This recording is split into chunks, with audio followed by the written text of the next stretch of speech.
जय हिंद दोस्तों। आज की क्लास में हम लोग कंटिन्यू करेंगे अपने चैप्टर को जिसका नाम है द कॉन्स्टिट्यूशनल डिज़ाइन। अब तक इसका पार्ट नंबर 1 आ चुका है, जिस पार्ट में हमने देखा था साउथ अफ्रीका के बारे में।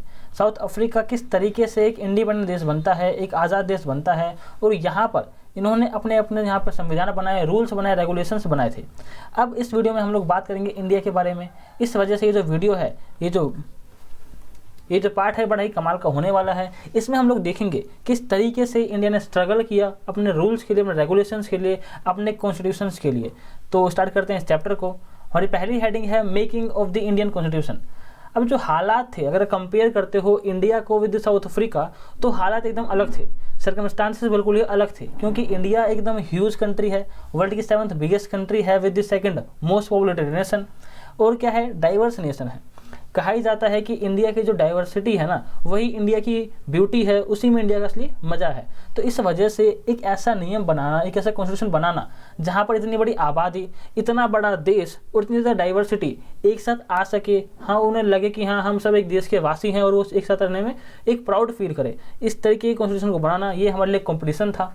और क्या था, जब हमारा पार्टीशन हुआ आज़ादी के साथ ही, पार्टीशन हुआ था हमारा on the basis of the religion. Hindu मुसलमान पे हमारा धर्म, वो अपने देश को बांटा गया था, और हमारे देश के अंदर वो सब राइट्स चल रहे थे, कम्युनल राइट्स चल रहे थे, हिंदू मुसलमान सिख ये सब जो थे आपस में लड़ रहे थे। तो इसी वजह से, इसी लड़ाई की वजह से जो हमारा देश था, वहाँ पर एक ऐसा नियम चाहिए था, ऐसा रूल चाहिए था, जहाँ पर हम सबको लगे कि हाँ हम सब एक ही देश के वासी हैं, हमारे धर्म से बड़ा हमारा देश है, और हमने लिया था सेकुलरिज्म को। तो यहाँ से एक आइडिया निकल कर आया सेकुलरिज्म सिस्टम का। थर्ड पॉइंट जो हमारा था वो था प्रिंसली स्टेट्स। जब इंडिया बना, हमारे पास 550 से ज़्यादा प्रिंसली स्टेट्स थे, और इन सब को एक साथ लेकर आना, एक पूरे भारत को बनाना, इंडिया को बनाना, ये एक रियल कंपटीशन था इंडिया के लिए। और इसको पूरा किया था iron man of India Sardar Vallabh भाई पटेल जी ने। उन्होंने पूरे इंडिया को बनाया, कई सारे प्रिंसली स्टेट्स को अपने साथ लेकर आए। कई स्टेट ऐसे थे जो मान नहीं रहे थे जुड़ने के लिए, हैदराबाद, तो उसके साथ हमने थोड़ी ज़बरदस्ती की और देश को बनाया। अब जब पूरा देश हमारा बन गया, लेकिन देश को चलाने के लिए हमें रूल्स चाहिए, रेगुलेशन चाहिए, इन शॉर्ट हमें कॉन्स्टिट्यूशन चाहिए होगा। तो किस तरीके से रास्ता हमारा बना था एक कॉन्स्टिट्यूशन के लिए, हमने किस तरीके से एक एडमिनिस्ट्रेटिव सिस्टम को तैयार किया था, इन चीज़ों को हम देखते हैं। कुछ कहानियाँ हैं छोटी छोटी।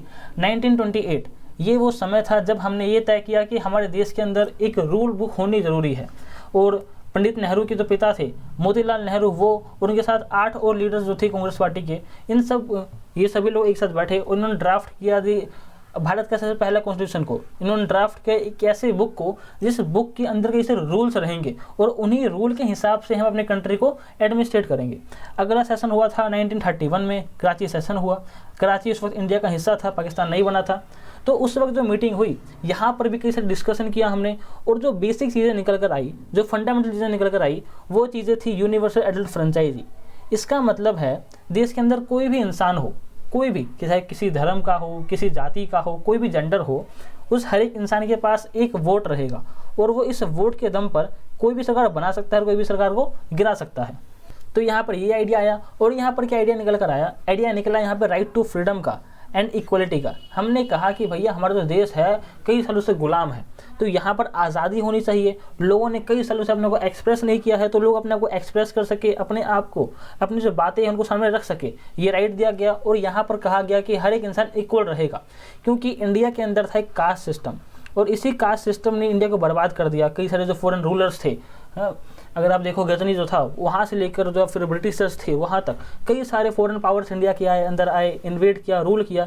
तो इसको हटाने के लिए कास्ट सिस्टम को हटाना पड़ेगा, यहाँ पर इक्वलिटी को लाना पड़ेगा, चाहे वो रिलीजियस बेस्ड इक्वलिटी हो, इनइक्वलिटी हो, या फिर कास्ट बेस्ड इनइक्वलिटी हो, उन सभी चीज़ों को हम लोग यहाँ पे ख़त्म कर देंगे। और कहा गया जो प्रोटेक्शन है वो किया जाएगा उन जो कि माइनॉरिटीज़ में आते हैं। अब अगर आप देखो इंडिया के अंदर, इंडिया पाकिस्तान एक साथ आज़ाद हुए, लेकिन फिर भी अगर आप कंपेयर करते हो इंडिया और पाकिस्तान को, तो हमारे अंदर कुछ चीज़ें ऐसी मिलती है जो कि बताती है कि क्यों इंडिया ने डेवलप कर गया कंपेयरिंग टू पाकिस्तान। पाकिस्तान जब एक देश बना था, उस वक्त उनका आइडिया था कि हम लोग बनाएंगे एक इस्लामिक कंट्री। इसका मतलब है कि पाकिस्तान रहेगा purely Islamic nation, Islamic Republic of Pakistan. तो इसका मतलब यहाँ पर ये है जो वहाँ पे माइनॉरिटीज़ रहेंगी, जो वहाँ पर नॉन मुस्लिम्स रहेंगी, उनका जीना मुश्किल हो जाएगा। जबकि इंडिया ने ये कहा कि हम लोग बनेंगे एक purely democratic nation, purely secular और प्योरली रिपब्लिक नेशन। तो इसी वजह से इंडिया के अंदर जो लोग ऐसे थे जिनकी पॉपुलेशन कम थी, चाहे वो सिख हो, यहाँ पे बौद्ध हो, यहाँ पे या जैन हो, या फिर खुद मुस्लिम क्यों ना हो, ये सभी लोग अपने जो राइट्स हैं उनको बचा सकते हैं, उनका जो कल्चर है उनको प्रिजर्व कर सकते हैं, बचा सकते हैं, इनकी पूरी आज़ादी इनको दी जाएगी। ये कुछ बेसिक आइडियाज़ थे हमारे पास कि हाँ हम इन्हीं आइडियाज़ के ऊपर अपनी कंट्री को चलाएंगे। अब कुछ ऐसा हमारे साथ हुआ जो हमारे लिए अच्छा बन गया ब्रिटिश रूल के अंदर। वो चीज़ें क्या हुई? वो हुआ हमारे पास एक्सपीरियंस। जब ब्रिटिशर्स थे उन्होंने ये कहा कि हाँ क्यों ना हम ऐसा करें कि दोनों को लड़ा देते हैं, हिंदू मुसलमान को, इसके बाद जो रूल करना रहेगा ना बड़ा आसान हो जाएगा। इसलिए उन्होंने कराए देश के अंदर इलेक्शंस कराए, और इलेक्शन कराने से हमने देख लिया कि इलेक्शन होता क्या है, किस तरीके से प्रोसीजर होता है इसका, किस तरीके से रिजल्ट अनाउंस किया जाता है, ये सब चीज़ हमने सीख ली। उन्होंने सोचा कि जो नॉन मुस्लिम्स है ना उनको कुर्सी देंगे नहीं, तो मुस्लिम्स और नॉन मुस्लिम्स लड़ेंगे आपस में, और इसका फ़ायदा लेकर ब्रिटिश जो हुकूमत है वो लंबे वक्त तक इंडिया पर रूल कर पाएगी। लेकिन यहाँ पर हमको इसका मिल गया एडवांटेज ये कि हमने सीख लिया, हमको एक्सपीरियंस मिल गया किस तरीके से यहाँ पर किस तरीके से एक डेमोक्रेटिक गवर्नमेंट को चलाया जाता है। तो 1937 में इलेक्शंस होते हैं, एक लोकल लेवल पे छोटा सा इलेक्शन होता है, कोई डेमोक्रेसी नहीं था वो, लेकिन हाँ वो एक एक्सपीरियंस था जो कि इंडिया के बड़े काम आने वाला था इन द फ्यूचर। अब कई सारे इंसिडेंट ऐसे होते हैं दुनिया में जो इंडियन लीडर्स को इंस्पायर करते हैं, कई सारे ऐसे घटनाएं होती है दुनिया में जो इंडियन लीडर्स को बोलते हैं कि आप भी कुछ ऐसा करो ना कि दुनिया देखिए भारत को, अरे वाह भारत ने दिल खुश कर दिया। तो पहला हमारे पास एग्जांपल है फ्रेंच रेवोल्यूशन का। फ्रांस के अंदर लुइस 16 जो राजा था ना उसको उखाड़ फेंका जनता ने, और फ्रांस के अंदर सबसे पहली बार दुनिया में डेमोक्रेसी को, रिपब्लिक आइडियाज़ को, लिबर्टी को, जो आइडियाज़ है फ्रेटर्निटी को, इन चीज़ों को लाया गया।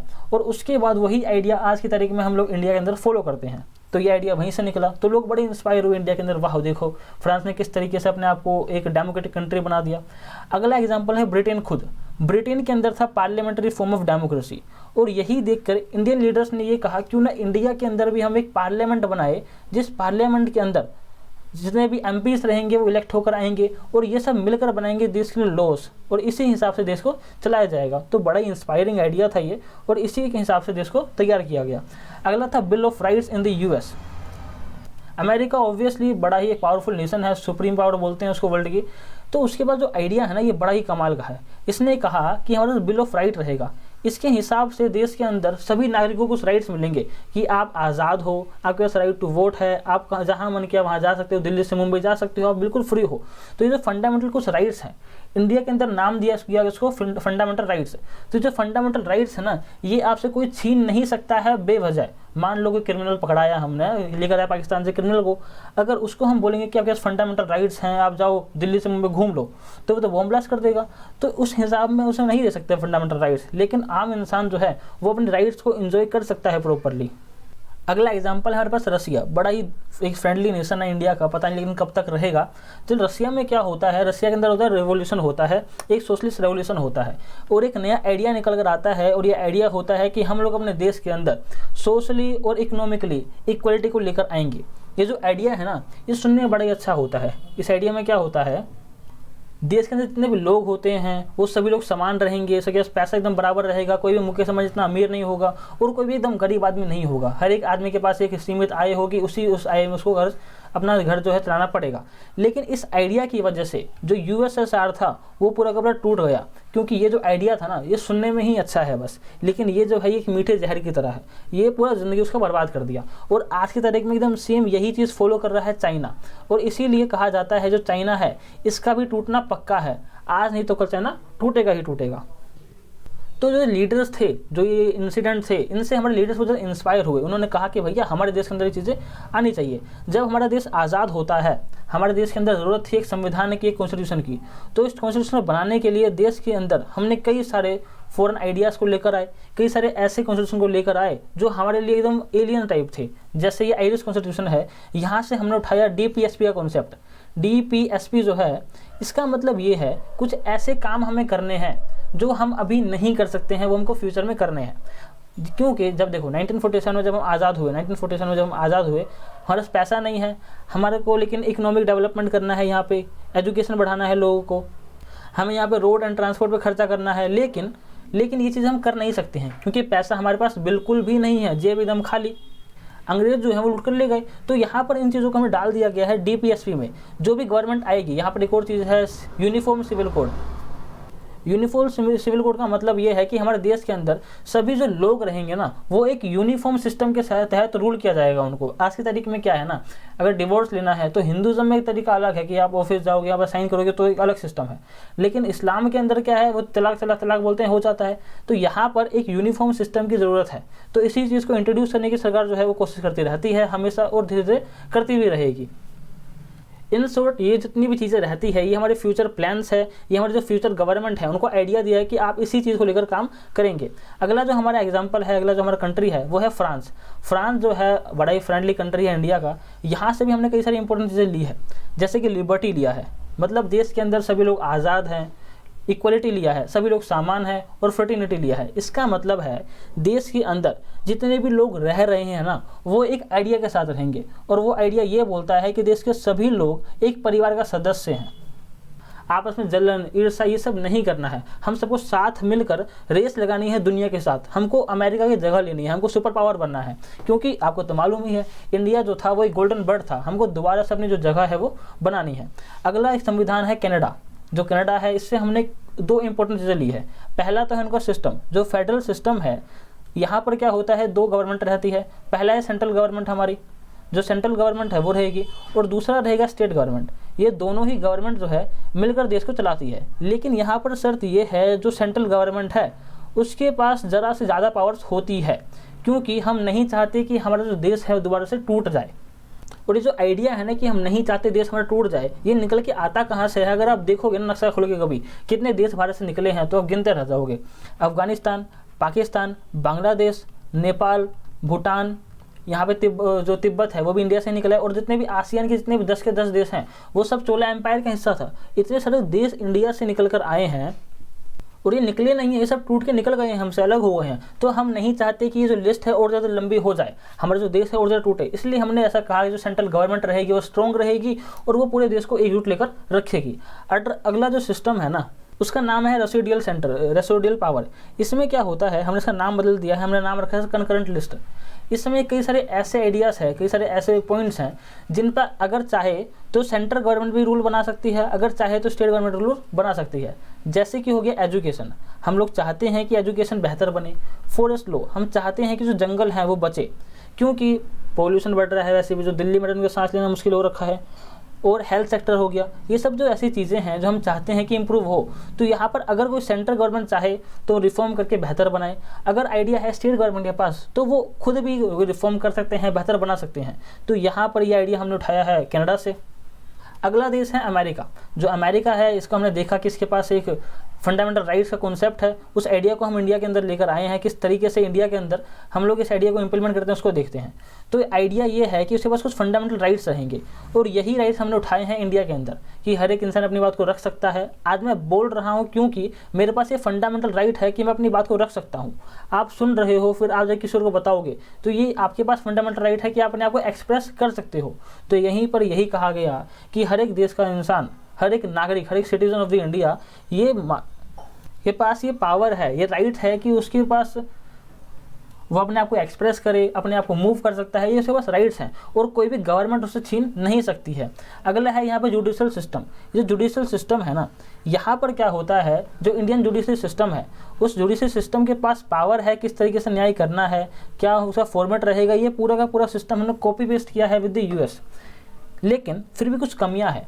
कमियाँ ये है कि डिले। इंडिया का जो जुडिशल सिस्टम है ये बहुत स्लो काम करता है, जिस वजह से डिले होता है। एक कहानी भी है, ऐसा कहा जाता है कि एक बूढ़ा आदमी होता है, वो केस लड़ रहा था पिछले 20 साल से, और जब फाइनली केस जीतता है ना तो उससे जज कहता है कि आप खुश तो हो मेरे न्याय से। तो वो कहता है कि खुश तो मैं बहुत हूँ, लेकिन मुझे मालूम पड़ गया कि भारत का जो जज है वो कमज़ोर है कंपेयरिंग टू दरोगा। क्योंकि दरोगा ने मुझे पहले ही कहा था 20 साल पहले कि 500 रुपये दो और मैं आपकी समस्या को हल कर दूंगा, केस रफा दफा कर दूंगा। लेकिन मैं न्याय मांगने आ गया। तो यहाँ पर जो हमारा जो जुडिशल सिस्टम है इसमें डिले बहुत ज़्यादा होता है, तो इसको हमें इम्प्रूव करने की ज़रूरत है। अगला है ब्रिटिश कॉन्स्टिट्यूशन। अब जो ब्रिटिश कॉन्स्टिट्यूशन है इसका इन्फ्लुएंस सबसे ज़्यादा देखने को मिलेगा, क्योंकि जो ब्रिटिशर्स थे इन्होंने हमारे ऊपर रूल किया 200 साल तक, और 200 साल का एक इन्फ्लुएंस तो आएगा, उनका जो आइडिया था हमारे दिमाग में आएगा, हम भी सोचेंगे कि हाँ भैया बड़ा अच्छा आइडिया है। तो पहला निकल के आता है first pass the post system. इसके अंदर होता है एमपीज चुने जाते हैं, जो सिटीजन्स होते हैं वो इलेक्ट करते हैं एमपीज को, और ये एमपीज चुनते हैं पीएम को। तो इस तरीके से एक इनडायरेक्ट जो होता है रिप्रेजेंटेटिव वो चुना जाता है, और फिर वो बनता है पीएम ऑफ इंडिया, और फिर वो एडमिनिस्ट्रेट करता है। अगला है पार्लियामेंट्री फॉर्म।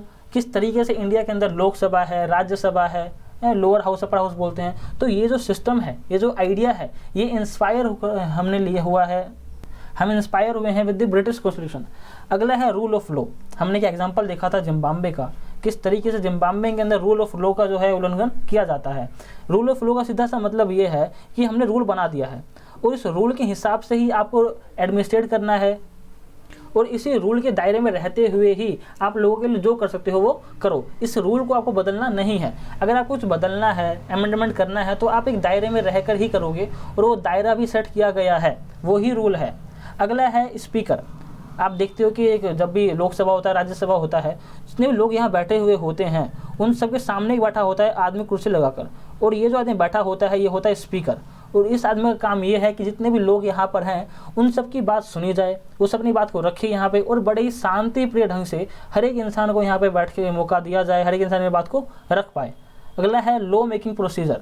भारत के अंदर किस तरीके से लोगों को बनाया जाता है, वो जो आइडिया है वो भी हमने इंस्पायर होकर निकाला है ब्रिटिशर्स से ही।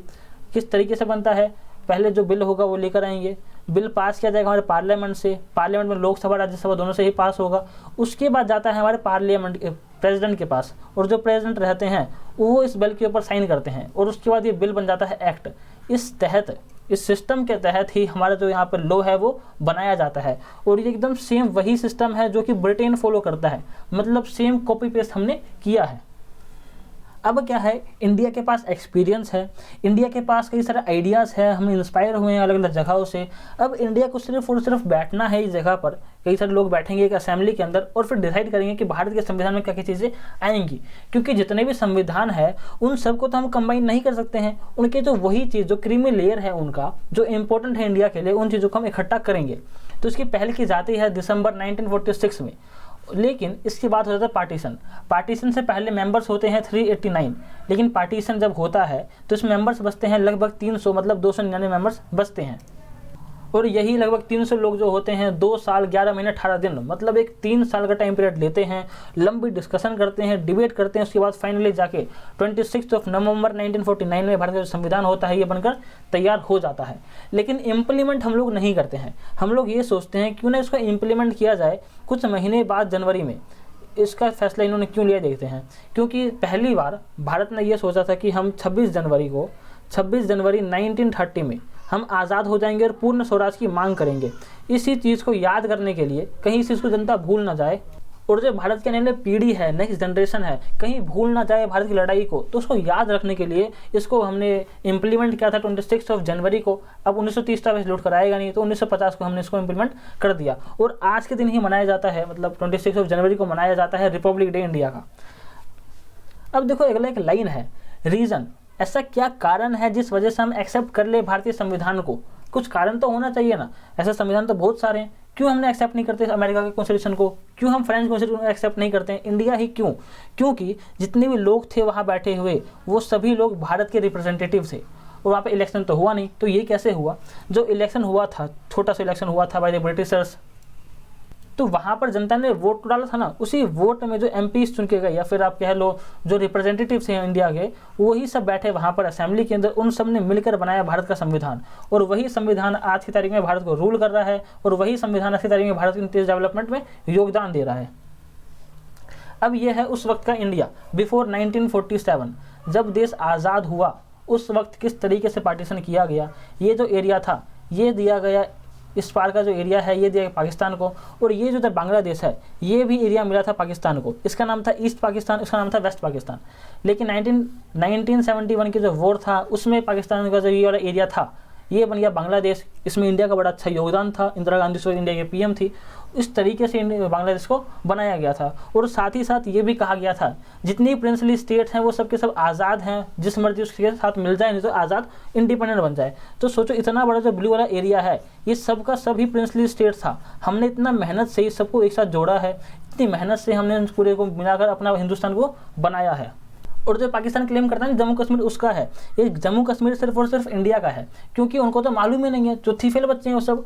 यहाँ पे राजा थे राजा हरि सिंह, और उन्होंने, ये एक प्रिंसली स्टेट है, राजा हरि सिंह ने कहा कि मैं भारत के साथ अपने आप को विलय करता हूँ, तो इस हिसाब से ये प्रिंसली स्टेट बनता है भारत का हिस्सा। लेकिन फिर भी जो पाकिस्तान है वो तो उछलता है कि नहीं भैया ये जो है ये एरिया सिर्फ और सिर्फ हमारा है। अगली हेडिंग है guiding values of the Indian constitution. अब जो भारतीय संविधान है, बड़ा ही अच्छा संविधान बनाया भारत के लोगों ने, लेकिन यहाँ पे जो वैल्यूज़ है ना, ये वैल्यूज़ कहाँ से आई? ये वैल्यूज़ निकल कर आती है महात्मा गांधी से, ये वैल्यूज़ निकल कर आती है डॉक्टर अंबेडकर से। किस तरीके से वैल्यूज़ आई? देखो, जो महात्मा गांधी थे, अब उनसे सहमत हो या ना हो वो अलग चीज़ है। देखो, जो महात्मा गांधी हैं, मोहनदास करमचंद गांधी हैं, वो भारत के राष्ट्रपिता हैं। इस नाते उनको सम्मान देना हमारा कर्तव्य बनता है। आप उनके विचार से सहमत हो सकते हो या नहीं भी हो सकते हो, लेकिन जो महात्मा गांधी हैं वो फादर ऑफ द नेशन है, और इस नाते हम उनका सम्मान करेंगे, हमारा कर्तव्य बनता है। तो उन्होंने एक किताब लिखी थी यंग इंडिया 1931 में, और ये जो मैगजीन थी, इसी मैगजीन से बहुत सारे आइडियाज़ जो थे ये पहुंच गए थे कॉन्स्टिट्यूशन असेंबली के अंदर। और कई सारे जो मेंबर्स थे उस असेंबली के, वो मेंबर्स भी इंस्पायर थे by the Mahatma Gandhi views कि हमें अहिंसा का पालन करना होगा, हमें लड़ाई झगड़ा नहीं करना चाहिए। तो ये जो आइडियाज़ थे ना, ये आइडियाज़ महात्मा गांधी के वहाँ तक पहुँच गए थे। अगला है doctor Bhimrao Ambedkar. He is a genius man, मतलब इन्होंने समाज के अंदर से जो इनइक्वालिटी थी इनको समाप्त करने के लिए बड़ा अच्छा योगदान दिया। इन्होंने कहा कि भैया हमारे देश के अंदर जो ये भेदभाव होता है, ये खुद भी एक लोअर क्लास से बिलोंग करते थे, सो को लोअर क्लास से बिलोंग करते थे, तो ये चाहते थे हमारे देश के अंदर एकता बने, इक्वलिटी आए। तो इसलिए इन्होंने भारतीय संविधान के अंदर इक्वलिटी को लाने के लिए बहुत मेहनत से काम किया था, रात दिन काम किया, और उसके बाद आज जाके भारत यहाँ तक पहुँचा है। तो इस वीडियो में इतना ही। जय हिंद, जय भारत।